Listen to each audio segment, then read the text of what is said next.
Actually, I'm very excited about tomorrow because my first time here in Portugal, and I'm very excited about Francisco and the kind of business that he's promoting here. And I think entrepreneurism is something that needs a lot of guidance and coaching, and it needs a lot of stimulation because a lot of young people don't really have a lot of guidance to teach them how to think about business, how to, at an early age, to think about business. I think that's what he's doing very, very well.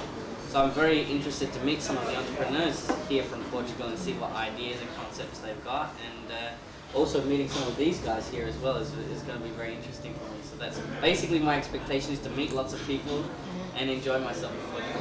Maybe going on to the topic of VC versus angel money, I think to me that is a very, very important discussion, especially for any of the entrepreneurs in here. I'm not sure whether there's more entrepreneurs or more investors here. It looks to be more investor type oriented, but for the entrepreneurs here, I think one of the most key decisions in raising capital, I'm sure Tom will agree with me, is working out what kind of investor you need for your business. It's not so simple as all we need is money. Once we've got the money, we can do what we want with it. It's not quite that simple. And I think for the sort of newer markets like perhaps Portugal and some parts of Asia that I'm more familiar with, we can only raise smaller amounts of capital. Venture capitalists are not as cashed up or not as heavily funded as some of the US-backed or the UK-backed VCs. Therefore, if they're going for smaller stage investments to start up companies, they'll be looking at smaller amounts of capital to put in. So when we started our business, we had to very, very seriously choose and carefully choose who were the seed funders, who were the angels or the VCs that we were bringing in, because we needed our cash to work hard for us.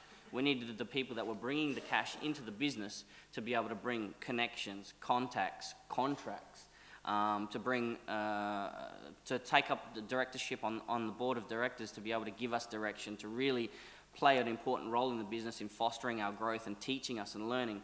Because as a young entrepreneur, you know, there's a lot that you don't know, and pretty much almost everything you don't know. So we rely on mentors, we rely on our investors to give us that kind of support and that fostering, teach us which is the right direction to go. We might plan to go here, but at the end of the day, it might need to go left to a few degrees, and it might need to go right to a few degrees, and we need to really have that kind of guidance, and that's really important to us. So, well, I guess if you want me to give a message to the entrepreneurs, I guess it's, if you believe in something, never give up. Because as long as you never give up and you keep trying and trying, you'll fall over, get up, fall over, get up, and keep trying, you will get there in the end. But if you give up at any stage of the game, you won't succeed. So you must always know how to keep going and push on. It's sometimes hard when you're dealing with VCs. Some VCs, they'll give you the money, and then they'll be tapping on the table saying, when the dollar's coming back, when are the dollars coming back? And within 3 months, they're already saying that, and every month they're giving you that pressure. So you're out there and you're selling hard, you're trying to build those revenues. But sometimes that's not the best way to look at it, because I think sales and marketing needs to take you need to take two different approaches. When you're hard selling, you sometimes forget to actually go out there and build the market first. And you need someone behind you with that funding who's prepared to take that long-term vision with you and help you to build that marketing, build that presence before you actually go out there and drive the revenues.